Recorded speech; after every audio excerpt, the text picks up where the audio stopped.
we're going to talk about how to calculate the T critical value. The critical value for a particular level of confidence and a particular degree of freedom. So it has two different things we have to take into account, unlike the normal model, which is just based on the level of confidence.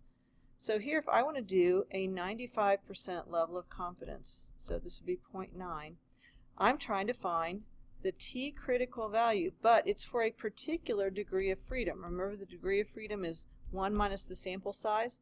So this number is going to be different. The number of standard deviations that it takes to enclose a 95% confidence interval is going to be different for a smaller sample size than it is for a larger sample size. So I have to include the sample size, or actually 1 minus the sample size, the degree of freedom, when I compute the T critical value. Now remember, this is 0.025 here, so this would be 0.975 that is below that many standard deviations. So on my calculator, I'm going to be looking for something called inverse T, and then inside this is going to be 0.975, and then this is going to be the degree of freedom. Remember, that is 1 minus the sample size. Similarly, if I were doing 90%, it would be inverse T, and for 90%, remember, there'd be 90% in the middle. This would be 0.05, so what's below here would be 0.95. So this would be 0.95 and the degree of freedom. And then this would be for 98, inverse T, 0.99, because it would be the 98% in the middle plus the 1% in the left-hand tail, degree of freedom. And then this would be inverse T, 0.995, the 99% in the middle, and the 0.5% that's in the left tail, degree of freedom. Now this is the way I prefer to teach you, because I think that it's important to think of this as a percentile, and we are looking for the particular number of standard deviations that cuts off that percentile. The book teaches it differently. It teaches you to use the opposite end. In other words, it would teach you to use 0.025, and you would get a negative value for T, and then you just use the positive one. I don't particularly like that way of explaining it, so I'm explaining it this way. So my explanation will not match the explanation in the textbook. We'll do one of these on the calculator in just a minute, and show you how this works with a degree of freedom. But first of all, I want to show you the T table. This is one of the tables you're given on the AP exam. You'll have this along with the Z, called the Z-score table. But this one is particularly helpful because at the bottom it lists all the confidence levels. Now when we have an infinite, and on the sides this is the degrees of freedom. If we have an infinite number of degrees of freedom, this is just the normal model. So the T model becomes the normal model when there's an infinite number of degrees of freedom. So this bottom row is just the Z critical values for different confidence levels. So you'll notice here's for the 95% confidence level, our Z critical value is 1.96.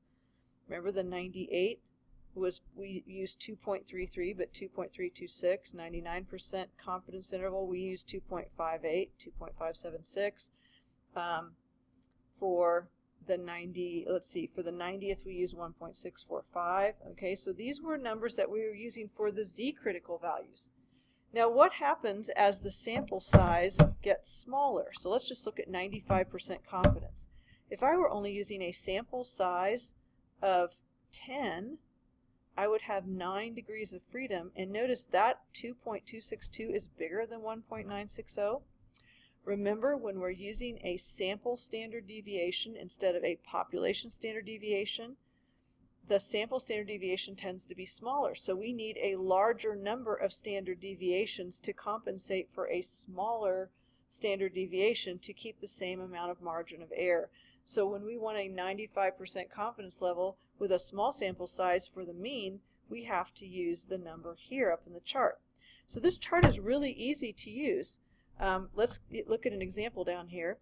Suppose I wanted to construct a 90% confidence interval for the mean mu of a population based on a simple random sample of size 10. What critical value T critical value sign there should I use? Well, I should use the T critical value for 9 degrees of freedom with 90% confidence. So I go to the 90% confidence row, or the column here, and I go up to 9 degrees of freedom, and this is the number I get, 1.833. Now let's do this on the calculator. If I want to do this on the calculator, I would do inverse t, then I would put in 0.95 and then comma 9. So let's do that on the calculator and see what that looks like. Oops, hit the wrong button. That's not what I meant to hit. Nope, that's not it. There we go. So let's go to, I'll just clear this off, clear history. So if we do menu, statistics, and we go to distributions, okay, we don't use confidence intervals to find inverse t. We find distributions, just where we would find inverse normal. So there's inverse t. I put in 0.95 and the degree of freedom 9. There's the 1.833, same number we got on the chart. So we get exactly the same thing. Okay, let's look at this next example. What if you wanted to construct a 99% confidence interval for mu using a sample of size 75? Well, notice we don't have 75 here. I go to the 99% level of confidence, and I'm looking here at between 6.0 and 8.0. So if you're going to use the chart, I would use the more conservative value, which would be the smaller sample size. That would give me a larger margin of error. Use the more conservative value of n equals 60.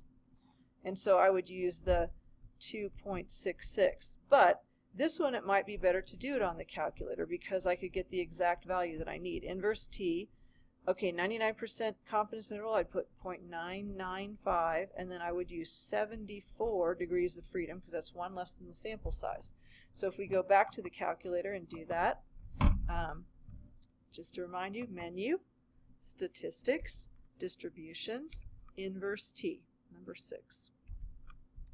0.995 and then 74. Okay, I get 2.644. So 2.644. Okay, so that's a little bit bigger than the 2.639 and smaller than the 2.660. So the 2.66 would be a conservative value that would be accepted on the AP exam, but this would be the more exact value. And so I would recommend, if it's not an exact value on the chart, to go ahead and use your calculator, unless you forget how to, and then by all means use the chart. But I really like using the chart because it's very fast for most values, especially for smaller sample sizes, and it also allows you to find the z-critical values very easily for the level of confidence. So this is just one piece of the interval.